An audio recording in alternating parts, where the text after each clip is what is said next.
Hey everybody, welcome to Saturday night.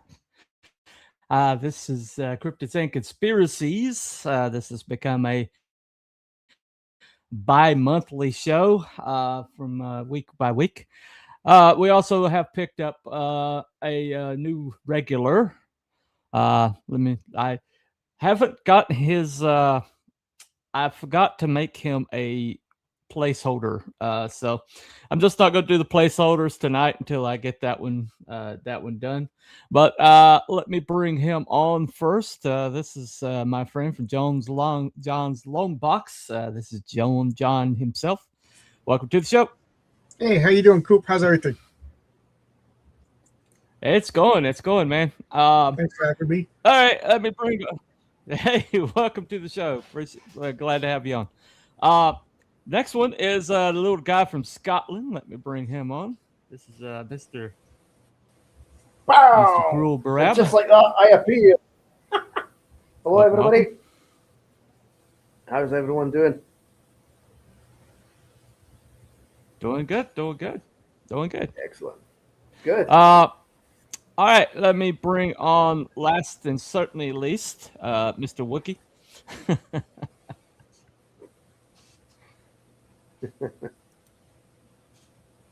How's everybody doing tonight? Good. Doing good. So welcome to the show. Tonight we are doing a show on what's known as the Bible Code. Any of you gentlemen ever heard of it? Yeah. Briefly. Yes. Very briefly. Yeah, I've heard of it.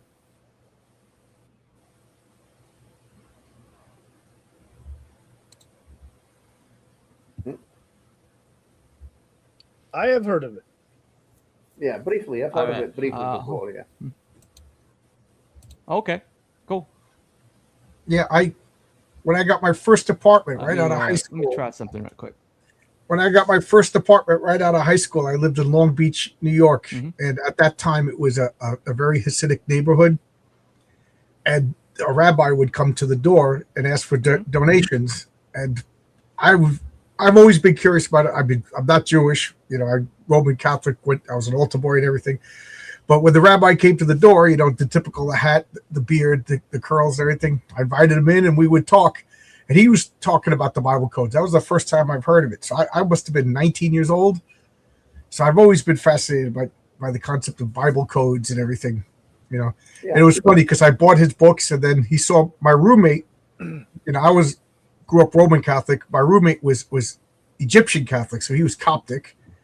And then my other roommate was Muslim. So the rabbi, after like the third time coming to the house, he saw the Coptic cross, and he was like, "You're not Jewish." I said, "I never said I was." And he got annoyed, but like this is like we had pleasant conversations and everything. You know what I mean? But whatever.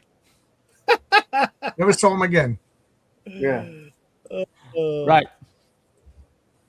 Well, also known as the Torah Code, and it's basically it's the idea that buried within the code of the Torah and the Bible itself is basically a prophetic wisdom that you can interpret.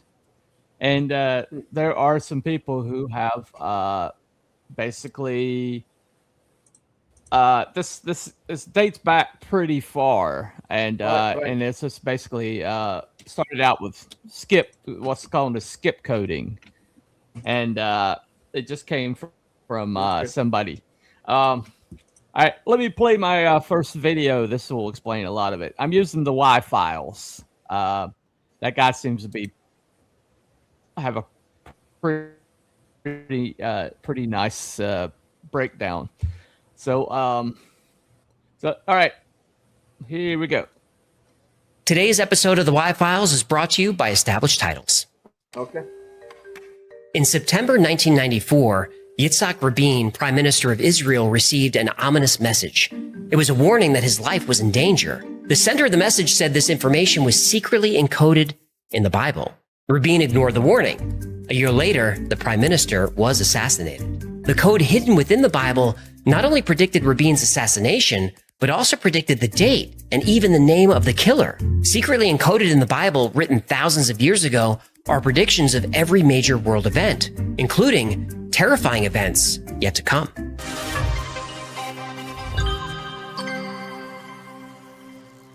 Abrahamic religions are those that worship the God of Abraham, and these include Christianity, Islam, and Judaism. And this is more than half the world's population, over 4 billion people. And since the dawn of these religions, believers have tried to derive meaning from religious texts. Usually it's through deciphering symbolism and allegory. But computer scientists, statisticians, and mathematicians have found literal information encoded in the Old Testament. The Old Testament, written between 2,000 and 3,000 years ago, is based on the 24 books of the Hebrew Bible. And despite being one of the oldest texts in the world, it's remained unchanged in all that time. When scribes made copies of the Old Testament, if they made even a single error, that entire text had to be buried. Why was accuracy so important? Most would say it's because this is the word of God, and to alter his word would be blasphemy. But there may be a more technical reason for maintaining accuracy, that God or someone encoded secrets within the texts. In the late 13th century, Rabbi Bachya ben Asher found a code hidden in the book of Genesis. He read 4 letters, skipped 42 letters, read another 4 letters, and so on. And when his chosen letters were strung together, they created a new passage that described the creation of the moon. This phrase also said that the lunar month is precisely 29.53 days. Now that's a significant finding because the exact length of the lunar month wasn't calculated until 1996 by NASA. And Rabbi Ben Asher's work was revisited in the 1940s by Rabbi H.M.D. Weissmandl. And Weissmandl called this type of code an equidistant letter sequence, or ELS, otherwise known as a skip code. How it works is you take a letter or number of letters, then you skip a certain number of letters, then you take your same number of letters, skip the same number, and repeat. Rabbi Ben Asher skipped 42 letters, but you could use any number. Then you link your letters together to form new words. Now, in the 1940s, this was difficult to do manually, but later, using computers, finding skip codes would become incredibly easy. Computer programs could also expand on the skip code technique using more complicated search parameters. Originally, letters found in skip codes would be strung together to form one long line of text, but computers allowed researchers to take these long strings and divide them into lines. And these lines could be 20 characters long or 50 or whatever you put into the program. Now, with letters arranged on a grid, new messages could be found by searching for text horizontally, vertically, and diagonally, kind of like solving a word search puzzle. So using this technique, mathematicians Elihu Rips, Doran Whitsom, and Yoav Rosenberg performed a series of experiments in 1985 called the Great Rabbis Experiment. Rips and his colleagues made a list of 34 famous rabbis and sages from the Encyclopedia of Great Men in Israel. They input the names of the rabbis into their program to see if they were referenced in code in the Bible. Well, did the program find the rabbis? Even though these 34 men were born and died hundreds or even thousands of years after the Bible was written, their names were encoded in the Bible. Every single one. Doctors Rips, Whitsom, and Rosenberg took the names of famous rabbis and input them into their computer program. The program was then instructed to iterate through various skip codes and grid sizes searching for the names. Once a match was found, the program would then search horizontally, vertically, and diagonally for dates that intersected the names. These dates would then be compared to the known dates of birth and death for each of the names. The results of the experiment surprised everyone. The computer program found all the names of the rabbis encoded within the Bible, and when arranged on a grid, they also found the dates of birth and death intersecting the names. They tried again with 32 more names. Again, the program worked. All the names and dates were encoded in the Bible. To be sure, they tested their program on the novel War and Peace and other long religious texts. They found nothing, only random letters. But in the Bible, the names were there. In total, they found the names of 166 men encoded in the Bible, thousands of years before any of them were born. Dr. Rips said the odds of this happening by chance was about 1 in 10 million.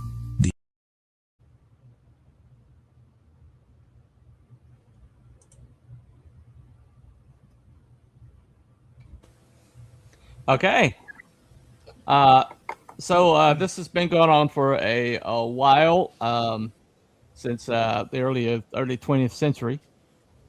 One thing that is compelling about this theory is the fact that the Bible has you guys know what provenance means, right?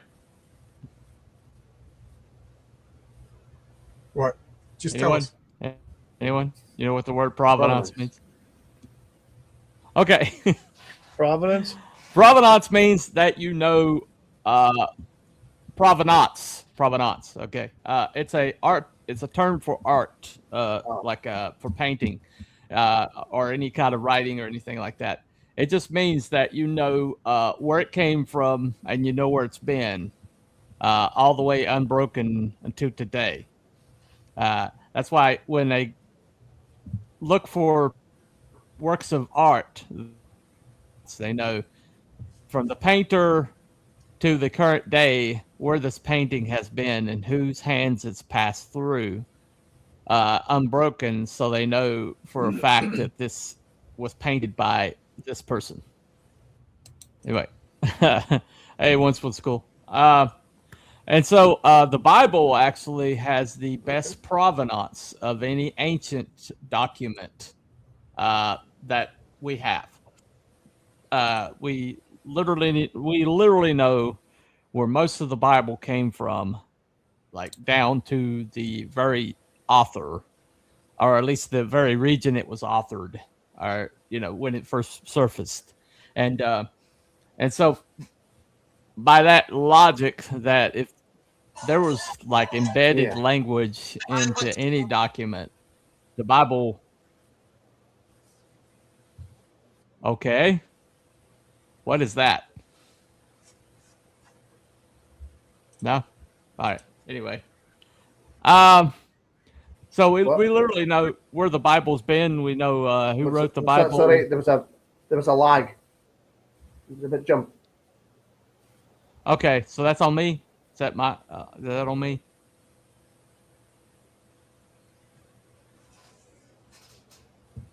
No? I don't. Okay. Hang on, I'll go off the camera and see if that helps. All right. I'm sorry, guys. I don't know why there's a lag. It looks like I'm up to speed here. So I don't know what's lagging. We'll just have to deal, I guess. But anyway, so with the Bible, we know where it's been. We know how long. We know pretty much approximately where the books of the Bible came from. And we have kind of unbroken, once it's assembled, we have an unbroken line of, we know who wrote, who copied it, and when it was copied and where it was copied. It's very well documented. There's no other ancient document that comes close. And that's not a matter of faith, that's just a matter of fact. And so if there's embedded... There's embedding anywhere in any document, it would probably be the Bible. What do you think? What do you guys say about that? I think it's confirmation bias. You first off, the Bible. Which Bible? The King James Bible. Even the Bible's written in ancient Hebrew. There's different parchments. There's something like, I don't know. I did a little bit of research, but I can't remember the exact number. But there's over like 800 different original source texts. So, over here they had extra, and if you're off by one word, it throws the whole code off. So, which version are they using? Which one is God's word? Which one to describe? Put an extra space in the words. What have? So this is just It's impossible to get the official 100%. What's according to Hoyle Old Testament, because I don't know if it exists. Maybe it does. I don't know. So every reading of the Bible, every scroll is copied. There's a mistake in it someplace, and there's a book called I forget what it's called, but it's a book about clerical mistakes in the Old Testament that they didn't want to change it. So the third monk, because these scrolls, in the best of conditions, they could last thousands of years. We've seen that with the Nag Hammadi, but most of them, through handling, what only lasted maybe 150 years, they had to be copied. So a lot of these original prime texts are generation, and the scribe is just like, well, I know that's a mistake, but I'm not going to change it. But they write in a book. This is different. I know this is different because I copied that one, and these two, I'm making up the name. The Book of Genesis over here, the Book of these two have different words or spellings or space in between. So I know that one of these is different. So they wrote it down. So if you put in one digit wrong in a huge algorithm, it changes everything. So, and my other evidence is they did the same thing with the Quran, and people are claiming that the Quran's giving them predictions. So, is every Bible, is every religious text filled with codes, or is this just confirmation bias? When we look at pictures from the Mars, how many people see? Oh, look at that! There's a face. There's a face. Oh, look at that! Human brain is hardwired to look at patterns. Yeah. That is what the brain does. I'm an electrician. Every day we're putting in outlets. So you're basically you're already. Yeah, I'm already you're saying basically going directly to the conclusion.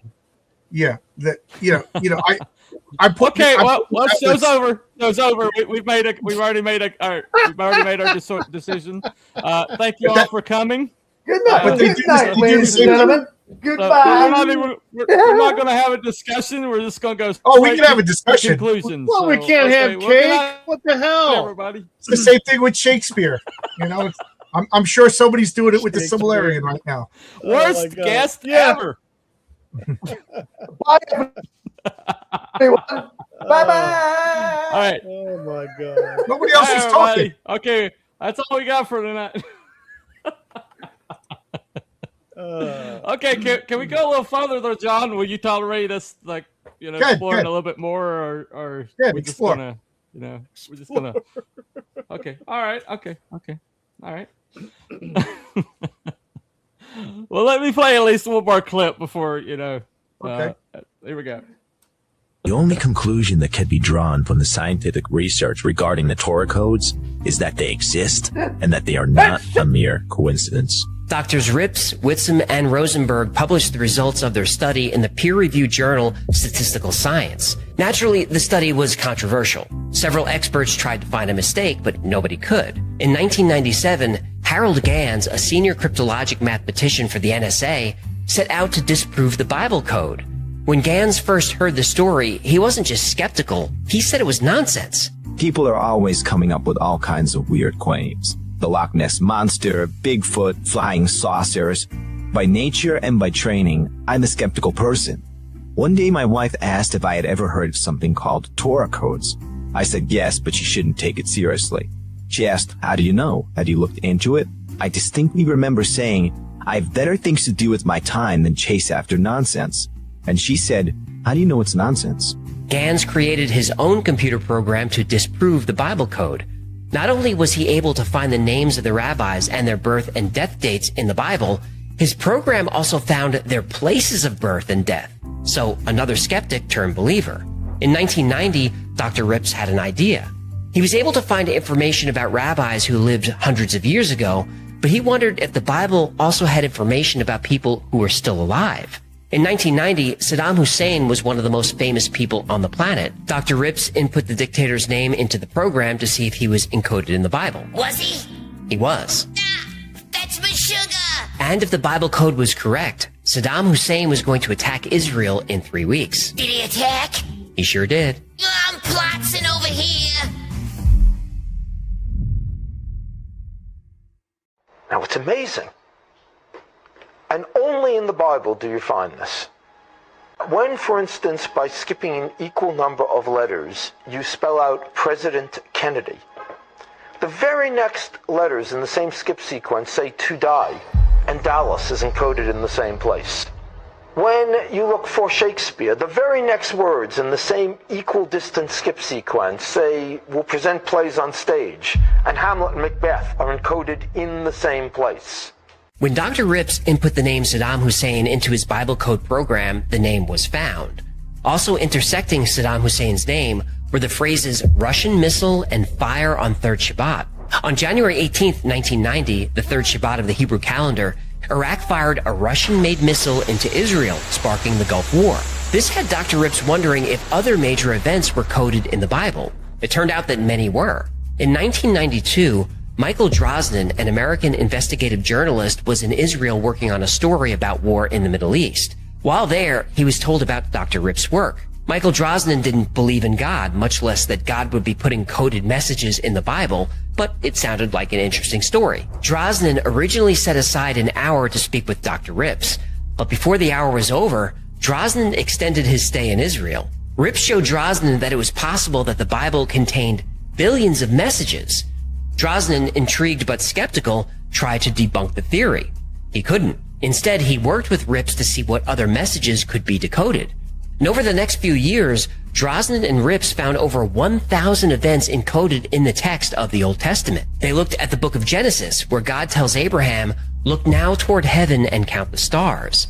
Encoded in this passage is the date July 20th, 1969, and the words spaceship and Apollo 11. The phrase economic crisis is found once. It's intersected with the words depression and stocks and the year 1929. The word Oklahoma crosses the word Murrah, which was the building destroyed in the Oklahoma City bombing. Intersecting those words is the phrase, his name was Timothy. In May 1994, the Shoemaker-Levy comet was all over the news. Scientists were speculating whether or not it would crash into Jupiter. Drosnin searched the Bible code and found the answer. The exact name Schumacher-Levy is there. It intersects with the phrase will pound Jupiter. Crossing the phrase is the date July 16th, 1994, the correct date of impact. That same year, Drosnin searched the name of Israel's prime minister, Yitzhak Rabin. Rabin's name was there, crossed by the phrase assassin will assassinate, and the Hebrew date 5756, which was a few months away. In the Hebrew language, numbers also have word meanings. 5756 could be interpreted as, will you change it? Drosnin felt this was a sign that he should try to stop this prediction from coming true. He sent a message to the prime minister. Rabin didn't listen and was dead a year later, just as the Bible code predicted.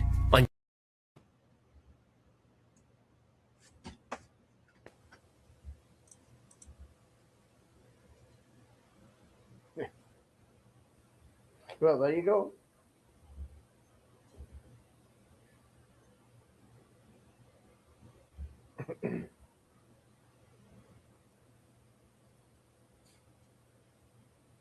All right, there we go. Anyway, so that's a little bit further along. Yeah. Anything compelling in that one?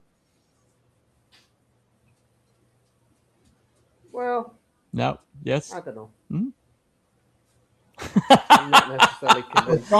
I'm not necessarily convinced myself, but I mean, I'm afraid to say anything, but Dr. Rips later distanced himself from Drosnin, saying that everything he did was statistical, is just a statistic and not to be used for prophecy, and that you could do the same exact thing with any large text. This is from Dr. Rips himself. You know, so and this is cherry picking. Okay, we're going to take 27 spaces. We found something. Oh, we're going to pick 19 spaces. We didn't find anything. We're going to take 37 spaces. Okay, we found something. It's proof. You know what I mean? Again, which original text are we using? Yeah, exactly. Mm-hmm. I mean, how many times did they do it? How many times did they not find anything? I mean, you're looking at, when you're talking about the Bible, it's two pieces. There's two parts. There's the Torah, which is the Old Testament, and then there's the Christian edition, which is the New Testament. And you brought up the King James version of the Bible, which is written in English from the early 1600s. So there's like a half a dozen words in that version that aren't even used in modern day, but they were translated from either the Aramaic the text that they're Greek. Well, the text that they're going back to, though, they're starting with the source text, so they're not starting with the translations. Well, what what's they're the using source is text? the The original source Hebrew text for Bible the and the right. Yeah, the Old Testament, we would call it the Old Testament in Christianity. It's all Hebrew. Hebrew Yeah. 5,000 years ago is Hebrew 5 years ago. So to come up with Well, what I mean, John was saying is very plausible. It's, but when you're looking Yeah. at, say, like when Jesus was walking around, he spoke 3 languages. He spoke Aramaic, Mhm. Hebrew, and Greek. And a lot of the original teachings from him were written in either Aramaic or Greek, and some Hebrew.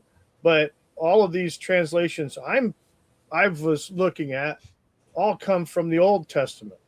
I don't really know that you can find anything. I haven't heard Mhm. anything about the New Testament. And also, the Christian Bible and the Jewish Bible have different books, and even in the Protestant and the Catholic Bibles have different books. So, like, yeah. And, well, I have to. I'm playing the devil's advocate, so Right. I might not be necessarily believing what I'm saying here, but it's my understanding. Okay. Well, it's my understanding that they're using like they're going back to like the original translations as far back as they can go, and so Right. the book, Right. the Bible, the books and stuff like that, and so the canon, the canon scripture has not really been used. It's mostly the Torah is what they're using, which is the first 5 books, and the first 5 books are not under dispute. The Torah has always been the Torah, and so what I've looked at, most of the Bible coding has been done with the original Hebrew of the Torah.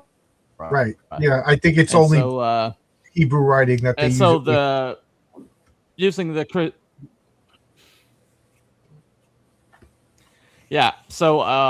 so they're basically going back to one of the videos. One of the videos that I saw earlier had said that they had used the computer algorithms and found stuff in Moby Dick. So I don't know how relevant that's a little forward in what we are. That's a little bit further down from where we are. Oh, I see. Right. But we'll get to the criticism. Let me see. Welcome to the show, Wrangler. Hey. Good to see you, man. Yep. Anyway, so what they're hanging their hat on is they're hanging on the. Hold on a second. From what I hear, Hebrew is a deep, complex language, multiple layers. Yeah. Hebrew is definitely an odd duck. Most people that understand ancient languages will tell you that Hebrew is unique among the languages. And that there's things you find in Hebrew that. Is it Hebrew written from right to left? Yeah. Where we right read to left. we read right, Hebrew left doesn't to right. have vowels. I think Hebrew is the other way. Yeah, and the no vowels thing is the weirdest. Yeah. So I remember that, So what they're doing is they're going back to the original Hebrew. Most of this started mostly started with rabbis, Jewish rabbis. Oddly enough, some of the biggest proponents of the skip code, the Bible code, are actually not believers. One of the biggest ones was actually a atheist rabbi. I'm not entirely sure how that works to be an atheist. Yeah, that is weird. Rabbi. That's not the first time I heard that term before. There's a guy whose YouTube channel, he's a non-religious rabbi. Yeah, I think he just likes the culture, I guess.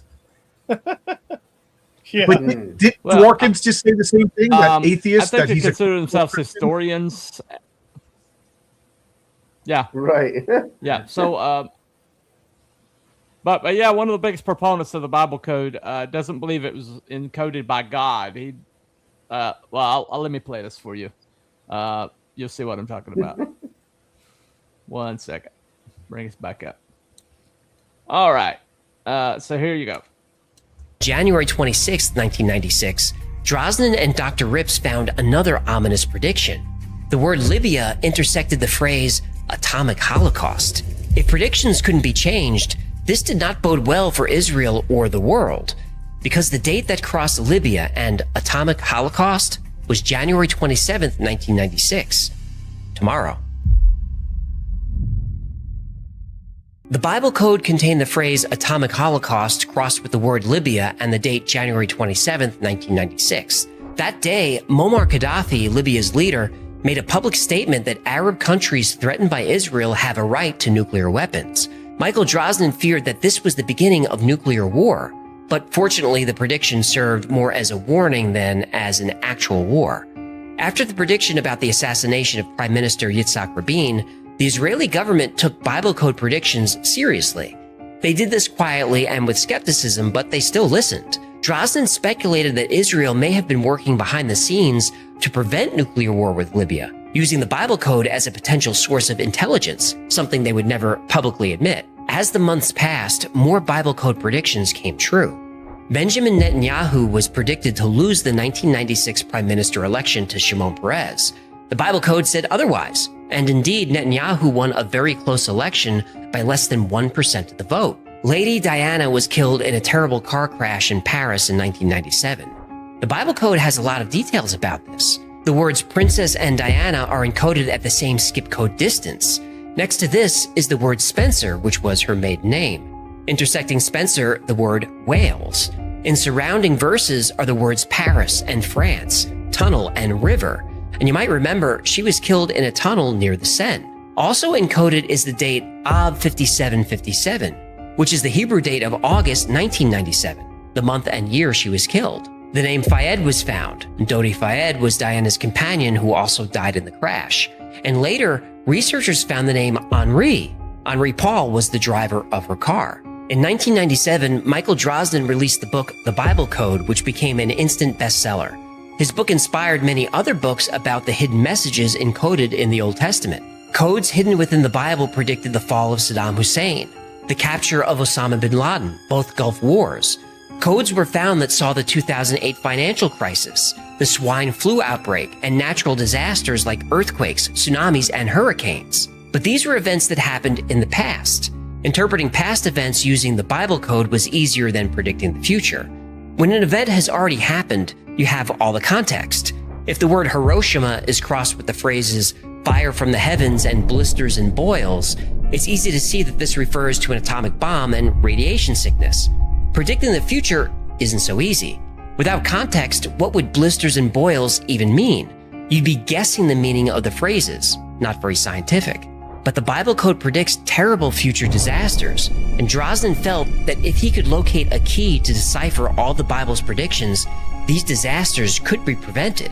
Finally, Drosnin found the key, a stone pillar or obelisk, and according to the Bible code, it was buried in Jordan near the Red Sea. So Michael Drosnin asked the Jordanian government for permission to excavate the area. To his surprise, permission was granted. Logic tells me that the Bible was encoded to give us very important information. It was encoded, certainly, by some intelligence that could see ahead, across time. It was encoded in such a way that it would be found right now, by a technology that would exist for the first time now, the computer. In 2002, Michael Drosnin believed that the Bible held a hidden code that predicted an impending nuclear war. He found references to the cities Jerusalem and New York, intersecting the name Bin Laden and the year 2006. Drosnin contacted the Israeli and United States governments, but they ignored his warnings. Allegedly. Even though nuclear war didn't happen in 2006, Drosnin still felt there was imminent danger and was worried he got the date wrong. Drosnin believed there was a key to the entire Bible code in the form of a stone obelisk hidden somewhere in the Jordanian desert, And if this obelisk was discovered, it would allow all predictions in the Old Testament to be deciphered, averting the coming apocalypse. But who put the obelisk in the desert in the first place, and why? Drosnin wasn't religious. He didn't believe it was God speaking to Moses on the top of Mount Sinai. Drosnin actually believed that Moses was speaking to— Please say aliens. Please say aliens. aliens. Yes, it's aliens. It's aliens. Because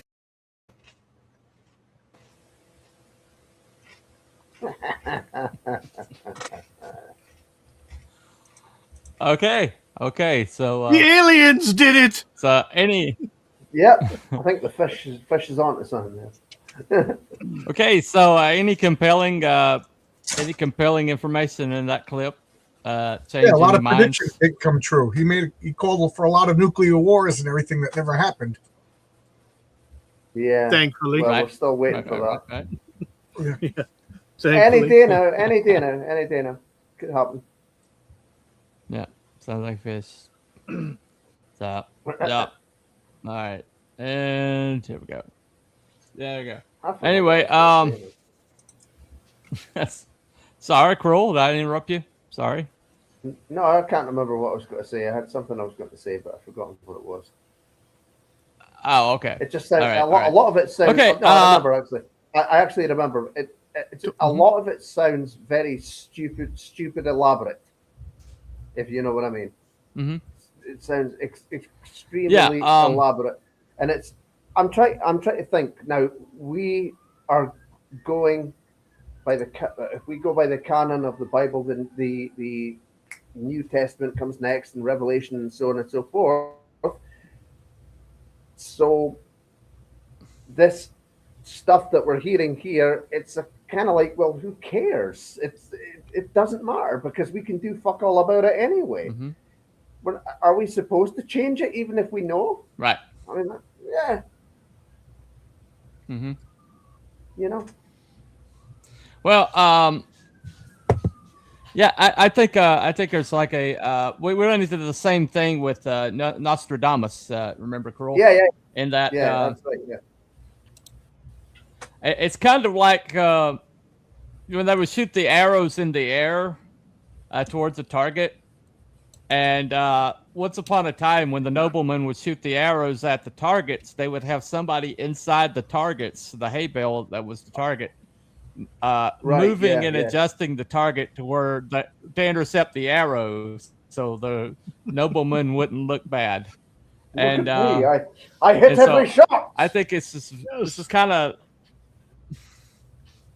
right. I guess you could argue that this is kind of like moving the target to intercept the arrow a little bit. Yeah.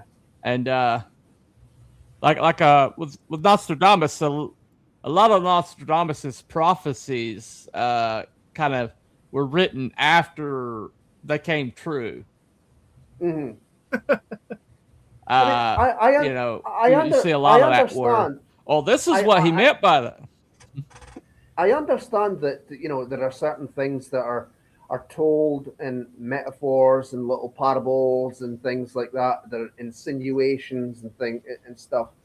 But this just seems like way stupid elaborate. It's a case of, well, why? Right.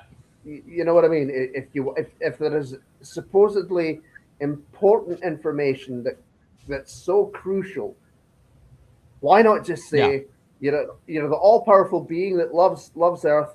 Oh, by the way, guys, on that particular date, this is going to happen, so you're going to have to do something about that. Well, Yeah. the thing, Why? It just seems a bit convenient, but hey ho. right.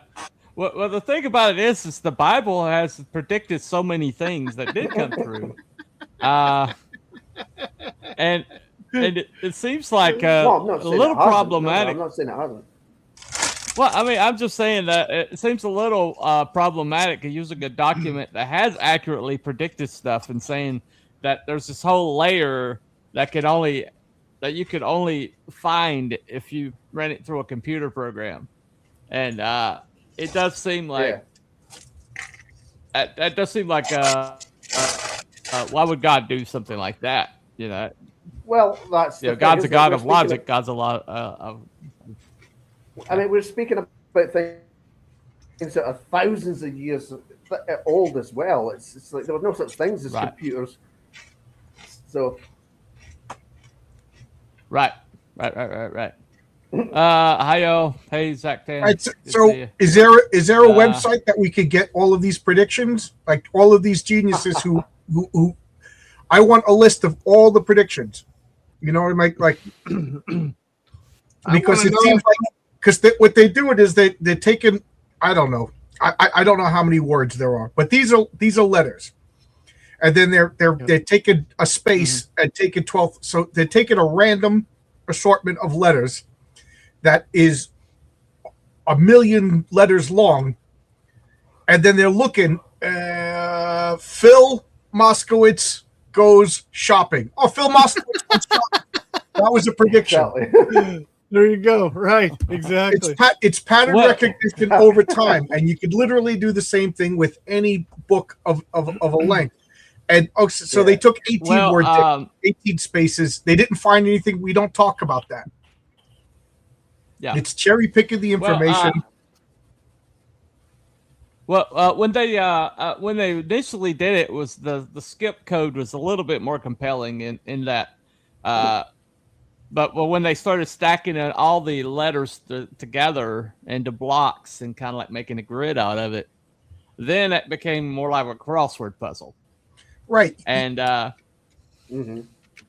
and so anybody that makes a crossword puzzle will tell you that there are unintended words in there. Right. You know, you have your intended words that you're burying, but no matter how random you try to make it to hide those words, you're going to get unintended words in there that weren't initially were not the ones you're hiding, not part of the list, but you'll find them in there. I used to do a lot of crossword puzzles, so that's why. You know that much. Anyway, you know those word puzzles where you gotta they give you like a bunch of random letters and like find the animals, lion, deer, and you circle them. Well, I always like to find words that they didn't ask me to find. You know what I mean? So just imagine one of those puzzles, but it's 10 million words. You're gonna find Cooper has a red beard. Look, it predicted you. You know. Yeah, I was going to say that. You know that I used to do word puzzles on the computer, and there was, you know, you would get extra points for finding bonus words. So yeah, Where's Waldo? Who knows? Maybe that's in there. There you go. Well, there is actually an experiment that was run that kind of like took this whole entire theory down a notch. Because the Bible code could be deciphered with a computer, Drosnin believed the only way to create the code was with a computer, an incredibly advanced computer. The theory was that given enough data, an extremely advanced computer program could successfully predict all the events of the future, just like a computer that's used to predict highway traffic patterns or the weather. You put in as much data as you can, and then the computer can predict with reasonable accuracy how fast cars are going to be moving on a freeway or if it's going to rain. If the aliens used computer programs that operated at the quantum level, they could predict any possible outcome. When the Jordanian government approved the excavation request, Drosnin brought in experts from all over the world. Archaeologists, geologists, and researchers of all kinds were flown in. Finally, the obelisk would be discovered, and every code hidden within the Old Testament would be unlocked. No, what did they find? Well, the political climate of the Middle East shifts quickly. At the last minute, the excavation permit was revoked. No! Yep. Michael Drosnin would go on to publish 2 more books about the Bible code, but as the years went on and fewer predictions came true, each new book performed worse than the previous one. In June 2020, Michael Drosnin passed away. After spending 25 years researching, even learning Hebrew in the process, Michael Drosnin wouldn't live to see the Bible code proved. The proof is allegedly still buried in the desert, and to find it would take nothing short of a miracle. And until we get that miracle, we'll have to settle for science. The Bible code does not give us one predetermined future. It tells us all of our possible futures. And by having this information in advance, we can prevent the worst dangers from ever taking place. When Michael Drosnin released his first book, The Bible Code, I was fascinated with it. Whether the Bible was created by time-traveling humans from the future, aliens from another world, or God himself, Drosnin seemed to answer questions that we all have. Are we alone? Or is there something more, an intelligence beyond our understanding? If the research into Bible codes was considered fringe, then Michael Drosnin was considered on the fringe of the fringe. Drosnin built on the work of Dr. Elihu Rips, who first published his paper on the Bible codes in 1985. But Professor Rips didn't believe Drosnin's predictions. He felt that Drosnin was only seeing what he wanted to see, and would manipulate and interpret the results of the computer program to support the predictions. But to be fair, Dr. Rips still believed that the original study, The Great Rabbi's Experiment, was true, that the names and dates of the great Hebrew sages were coded in the Bible. However, Dr. Rips' work had challengers. In 1999, Australian mathematician Brendan McKay published his own paper in Statistical Science, the same journal that published Dr. Rips. Dr. McKay pointed out that Rips' methodology was deeply flawed. For example, in Dr. Rips' study, if the month and day were correct but the year was wrong, that was still counted as a match. If the year was correct but the month was wrong, that was also a match. Plus, Dr. Rips allowed name matches that were very vague. Nicknames, titles, and initials were all counted as matches. For example, if you were searching for matches about Elvis, E.A. Presley or Mr. Presley or EAP would all be considered matches. So would husband of Priscilla or Lisa Marie's father or even the king. Also, while modern Hebrew uses vowels, the ancient written Hebrew language did not. So word matches were found using only consonants, which gave the researchers a lot of wiggle room. Both Dr. Rips and Michael Drosnin blew off this criticism. In fact, Drosnin said, if my critics can find a message about the assassination of a prime minister in Moby Dick, maybe I'll believe him. No way that was in Moby Dick. Oh, not only was the assassination of Yitzhak Rabin in Moby Dick, McKay showed that it was there multiple times, yet it was only found once in the Old Testament. McKay also showed that the death of Lady Di was in Moby Dick. So were references to the assassination of Robert Kennedy, as well as other famous events. Well, maybe aliens wrote the Bible and Moby Dick. Did they ever consider that? They probably didn't. Uh-huh. McKay's point was, if you already know the outcome you want, and you have a long enough text with enough letters, you can manipulate a computer program to churn through any text in order to give you the result that you want.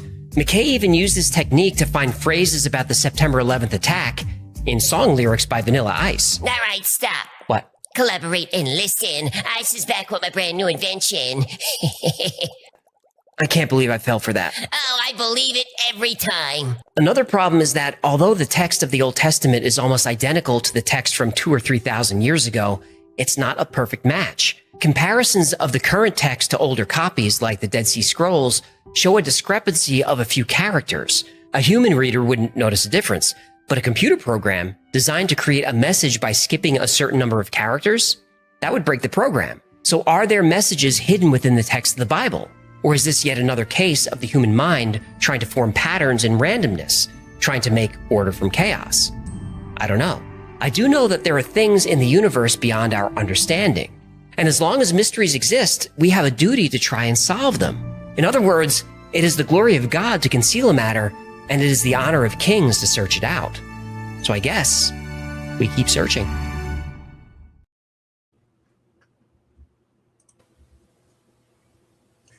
I didn't even take that into consideration, that there was no vowels. So using the letter code, they had no vowels. So that gives a little bit more wiggle room. I didn't even think about that. Yeah. Crazy. Yeah. Rango's right. Well, the only means to predict the future is The Simpsons. Yeah. Yeah. Definitely. That is true. Well, formerly, they kind of lost their edge. Human language is self-prophetic. Yep. Yep. Okay. All right. So we're coming up on the end of the show. We usually try to. Anybody have any new information that I didn't that wasn't covered in that video that you want to bring up? Any new proof or facts that you uncovered? I don't think so. Well, Okay. there's no reference to any practical solution to solve the Rubik's Cube. So fuck it. That's a good point. Yeah. And anybody who I claims had one of the things. this is my okay. this is my rule of thumb. Well. Anybody who claims to be able to predict the future and hasn't won the lottery is a shyster. Yes. Yes. Oh, There you go. yeah. There you go. I need this fixed. Well, The solution to predicting new Rubik's Cube is information to about take it. the stickers off. We all know yeah, that. exactly. Okay. Or throw it away. Well, I don't know to if I wanna predict do the that. This future, was- you would have to believe that the future is original. set. Go ahead. I was gonna say Oh, to John's okay. long box. This is an original Rubik's Cube from like 1970. Nice. You've been working on it that long and you can't solve it. It's time to move on. I guess Let that's it go, what my Wookie. two Let it ex-wives go. said. They Yeah, wanted to move on. Yeah, he No, wasn't I able want to one solve so bad. that either. Yeah. Have any of you guys ever went on a date with the girl that's really into astrology? Oh shit. Yeah, No. and then Thank No. God. because I'm that kind of a jerk that would give her. Yeah. I'm that kind of a jerk that would give her a false birth date, and then she would predict everything about me, and I'd be like, "Oh, I'm lying. I'm really a Capricorn," and she'd be like, "I knew something wasn't up," and then she would start all over again. I go, "I'm still lying. I'm a Taurus." And then finally, after like 4 or 5 times, I'd show her that I'm really a Sagittarius. It you know. So this to me is like the Bible code. If you're looking for something, you're gonna find it. They disregarded all the attempts that they didn't find anything. You know, and they found Mickey Mouse, Minnie Mouse. Oh, Walt Disney. Yeah, right. There you go. And the fact that there was no vowels. Jeez, I didn't even think of that. Yeah. Yeah. No. Yep.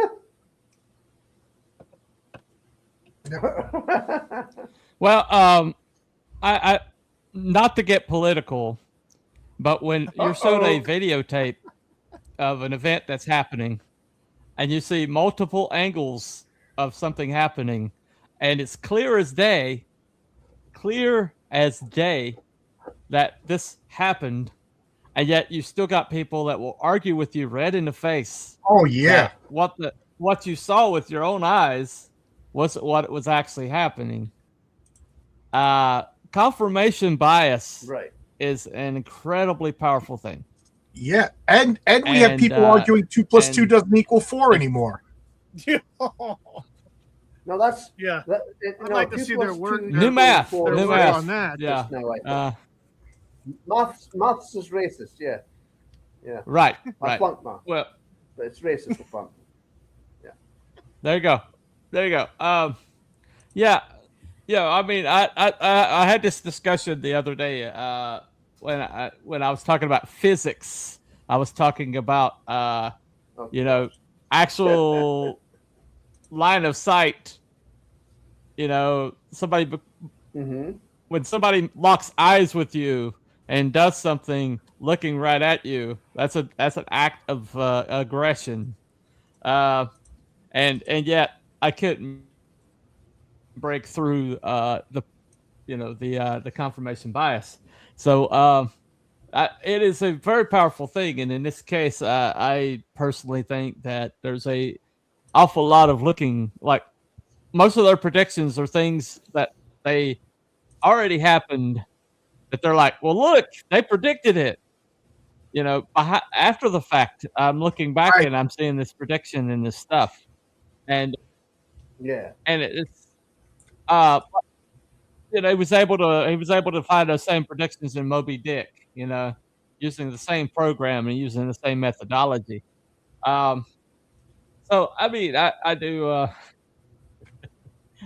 I'm not going to highlight that one. That's a little too political. Anyway, we go down that rabbit hole. We'll never crawl back out. Anyway, so I am going to say personally, I think this is debunked pretty solidly. Usually, Yeah. Right. Gotcha. Yeah. Touche. I got you. Anyway, so I'm gonna say it's debunked for me. So that's a vote for debunked. What do you think, Wookie? Well, yeah, I'm going to say in the middle. You're gonna say in the middle? You what? Do you think I'm there's a in the middle? possibility it's there's What? something to this? You're having a laugh, mate. Well, I'm just asking you to explain. Well, I'm just asking you to know, explain what you found compelling. Well, the fact that I didn't eat sunflower seeds while this stream was going on was quite fascinating to me.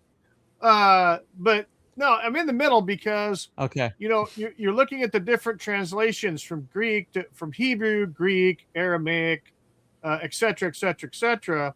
You have these different translations.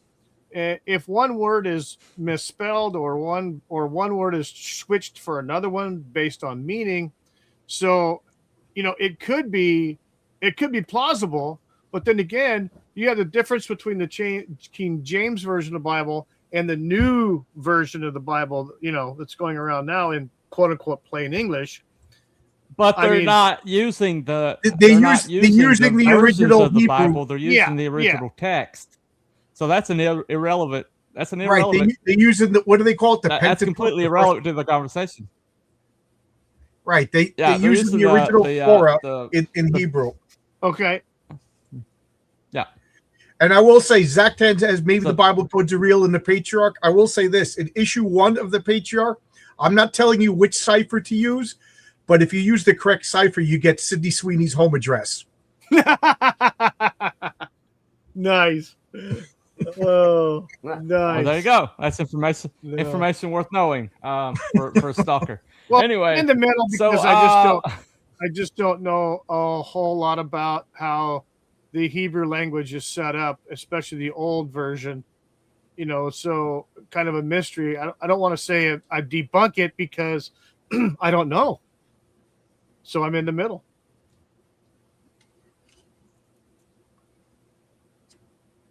Okay.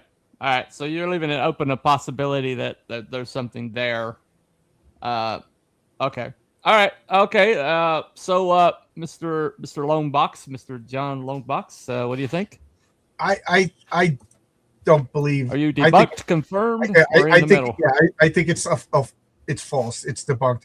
I think it's a fun. I wish it was real. I mean, most of these conspiracies, man, the world would be so much fun if these things did exist.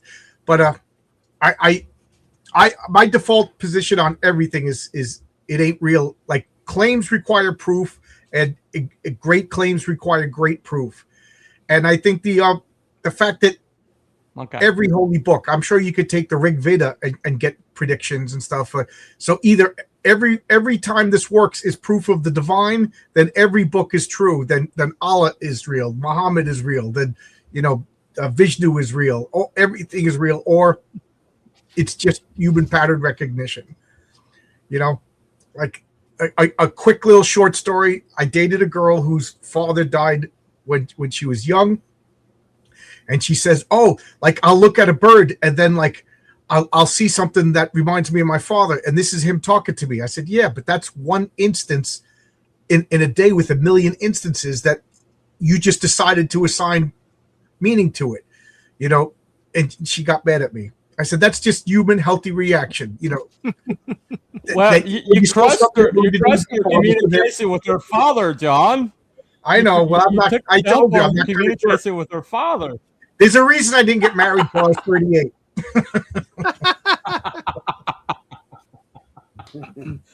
All right, Mr. Barab, what are you thinking? No, I think it's a load of rubbish. It's like I said before. Okay, so you're debunked. All right. Why make it so stupid and elaborate if there's important things to say? There are things that are held in metaphors and parables and whatnot, but specific things like that seem as though they might be rather important. And again, it kind of is predetermined fate a thing and whatnot as well? Just well, then why? Who cares? If you can't do anything about it, what's the point?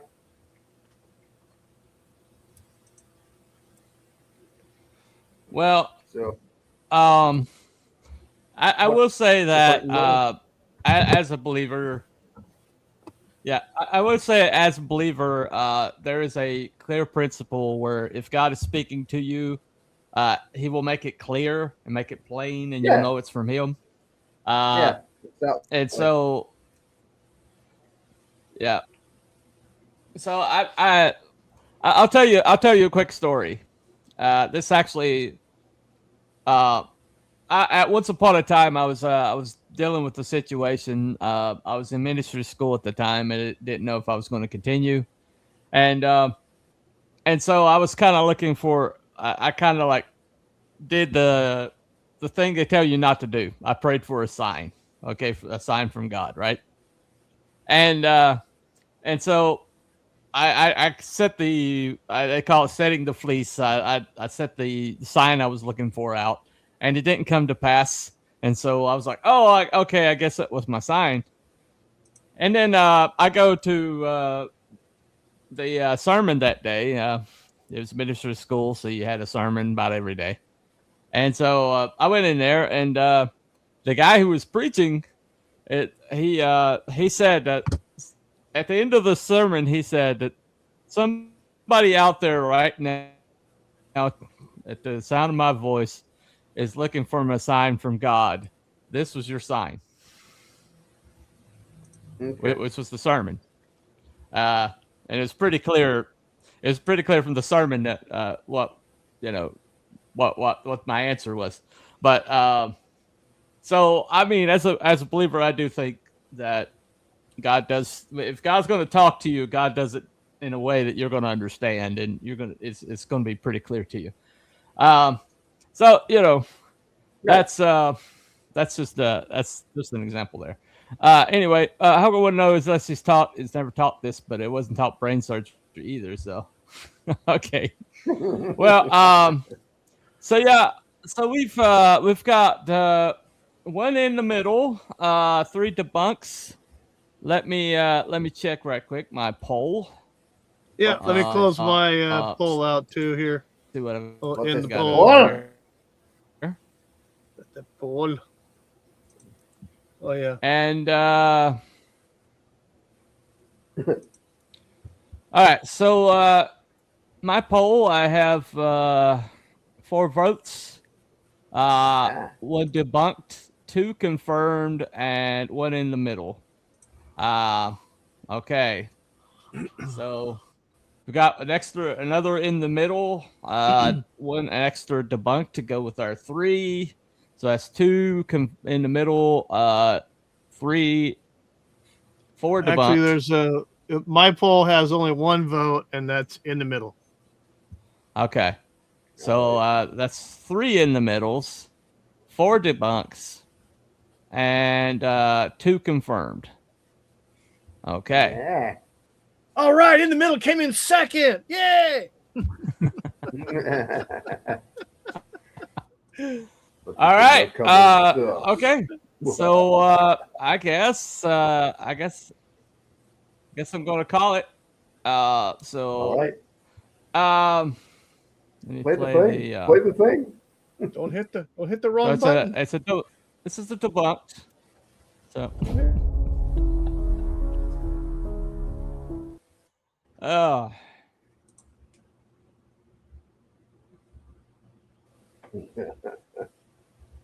Okay. Oh, that's it. It's official. Debunked. All right. Did it play? Yeah, play it. Yeah. I saw it. Okay. All right. I'm just making sure. All right. Good deal. Good deal. That's all that matters. Anyway. Okay. So we're gonna say Bible code is debunked.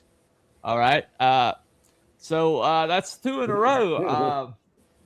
So we're gonna have to come up with better conspiracies because you know, I think John had this one debunked within the first 5 minutes. So we're gonna have to. Sorry, I broke protocol. We're gonna have to go with a better conspiracy. So anyway, I smell shite. Yeah. I definitely smell shite. So Oh yeah. Yeah. the only rule is the rule of cool. Yep, there you go. Here's the conspiracy. You want I call it is the Rip-Reverse yeah. failing? What? Is Rip-Reverse failing as a What? certain group predicts? I don't know. Ooh. I thought I it was am selling not going to pretty touch good. that one with a 10-foot pole. So Ah, no. Anyway. All right. So anybody have a conspiracy they would love for us to look into next week that they're dying to explore? Anyone? yes. Just, Yes. Is Sydney Sweeney a real human or a fembot?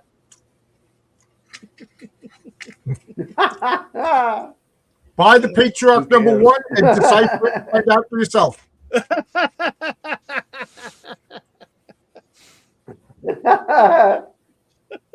Nice. I don't even think I've seen her. All right, If I'm to be brutally honest. That's a fine thing. anybody have a serious one? Anybody have a serious one? Anyone? Is No? is Okay. are- are- How about, how about- this? This is one. Go ahead. I was gonna say, is there really a structures beneath the pyramids? Okay. Pyramids. That's an interesting. Yeah, because they Structures did all from those beneath the pyramids. scans and stuff Okay. like that. The one that I was thinking about looking into is we talked about the Shroud of Turin. Oh yeah. Okay. But the one that I want to talk about sometime is we already did this, the Shroud of Genuine. We kind of came to confirmation that we think it is genuine. But I want to talk about the conspiracy to debunk the Shroud of Turin. Okay. Is there was there a conspiracy to debunk the Shroud of Turin? Ah, yes. There Because, has been talk about there's that so in much- the past. I remember. There was a lot of Yeah. That's interesting. Yeah. Yeah. That'd be an interesting one. because well- there's still people to this day that will tell you, "Oh, it was carbon dated." The carbon dating say it was middle, They didn't Yeah, carbon date an original and piece. They so people carbon dated still the repair. claim the carbon dating, and the carbon dating's been debunked. No, Yeah. but the narrative is still to this day. That's all the people talk about is the narrative that he was carbon dated, and they don't even stand by their own carbon dating anymore. And so, but you ask anybody, and it's like, oh, it's been debunked. The Shroud of Turin's been debunked, and yet, So Well, here's you know, the preponderance of ask information, a- the preponderance of. Can I ask a? go ahead. Go ahead. Is the Smithsonian involved? The Smithsonian, is that involved? Ooh. No, but the British Museum is. The Smithsonian East is. So, and also the Arizona lab got a grant from the Smithsonian right after they came up with this conclusion. So yes, the Smithsonian is Imagine involved. that. So Oh, we you have guys not talked about the Spear of Longinus. No, we have not. What about Tartaria? Did anybody look up that? Very briefly. Yeah. I looked it up very briefly. No, we haven't. Okay. Okay, so we did do the video on the Shroud of Turin already. The labyrinths underneath the pyramids, we have not talked about that. That would be a good one. All right, okay. Conspiracy to hide giants, we did talk about that one. We have not talked about the Spear of Longinus. What about the Book of Mormon? Oh shit! A lot of artifacts related spirits. Great. Yeah. The Book of Mormon. Well, Book of Mormon we and haven't the talked about Golden Holy Grail. Tablets. We didn't talk about Holy Grail. No. The Holy Grail. Well, we were going to, weren't we? Or Okay. or maybe Also, Ark of the giant Covenant. that Did we clung to cover Noah's that? Ark. I have not heard of that one. I've never heard of I've that. not heard of that one. No, I've not No, heard of I that. haven't heard of that one. Noah's Ark, though. Yeah. Noah's Ark itself might be an No, they interesting found one. the rest. Yeah. Did they not find a resting Yeah. place from where they think Okay. that is? Yeah, Mount Ararat in Mhm. Syria, I believe. The Yeah, giant that clung to yeah. Noah's Ark. Okay, Read, so read Patriarch number 6 Yeah. for that story. that might be in the agnostics. Probably. Yeah. I Agnostics, yeah. I don't know what the agnostics are. But anyway, we've talked about the Schofield Bible. No, we have not talked about the Schofield Bible. The Schofield Bible, is that about how hot chili peppers are? Thou shalt not the beans Schofield units. shall not be mild. That's the Schofield scale. Oh, That's the Schofield. Schofield Oh. scale. Ah. Yeah. Now the Schofield. The All Schofield praise Bible thee, the controversy is buculocula.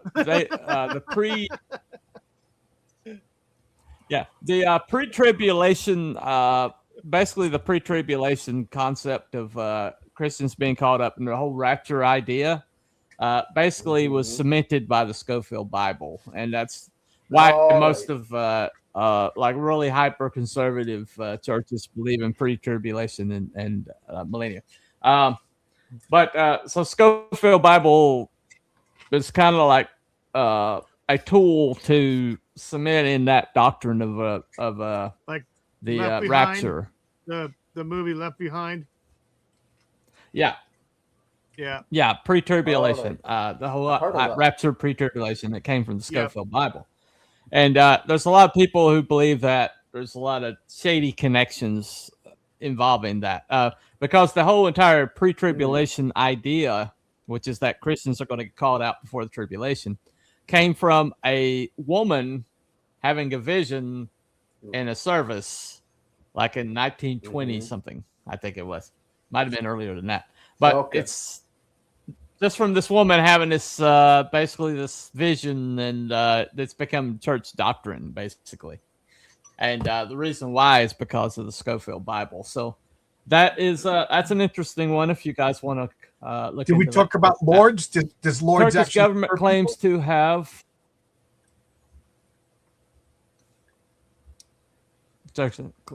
Okay. What is that? Lords, does going to lords actually cure miracle? Give curative healing? Oh, lords, like Louards. You mean? Yeah. Like Madonna's the daughter. healing properties of the maiden. Yeah. Right. It's like the weeping statue or something. Yeah, Mount lords. Ararat is in Turkey. Isn't it a Okay, you're pool? right. You're right. It's Turkey. I think it's a statue that cries. I could be wrong. But yeah, okay. We could definitely look into that one. All right, guys. Thank you all for coming tonight. We've got our marching orders. I think next week we'll do the week after next, we will do the structures under the pyramid. Okay. Since that was one that John brought up. Cool. Everybody okay with that? Yes. Are there structures I'm fine under the with that. pyramids? Yeah, And they're then gift shop. after that, we'll cover the. Okay. A gift shop. Yeah, it could be. It's a Yeah. gift After shop. that one, we'll cover the. Yeah. All right. Okay. After that one, we'll cover the conspiracy against the Shroud of Turin. That's an After interesting that, one. if that's okay. Right. Yeah, there's a lot of shady stuff that was going on. But anyway. All right. It's okay, Wrangler. Have a good night. Let me see. Bible Sojourner talks premillennial theology Hey, for everybody. scholarly intellect. Yep. Okay. Tony has a good one. Thank you, Tony gentlemen. Guido has a good one. Not Brian. Okay. Yeah. Yeah, I know about this Take one. it The up, Ark Brian. of the Covenant. Where is the Ark of the Covenant located? That's a pretty good one. Oh yeah, Yeah, that's, they claim to have it. Yeah. It's in the Yeah, that's warehouse. I know about that. We got to get Yeah, Nick. okay, We got to get Nicholas Cage to go well, steal is the the Ark of the Covenant. Covenant. Yeah.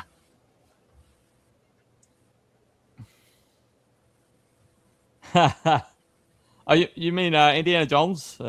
Well, Nick, I think Nicolas Cage stole the. Top. yeah, he stole the founding. The what's the Top. Constitution or the Declaration? Yeah, he I found don't the founding, Well- the Declaration of Independence. Yeah, Right, he stole well, the Declaration. Team them both up. They'll get it. Okay. Yeah. Nicholas Cage. All right. Anyway. All right, guys. Superman. Thank you. Nicholas All Cage. right. Next week, next time we get together, I will have John's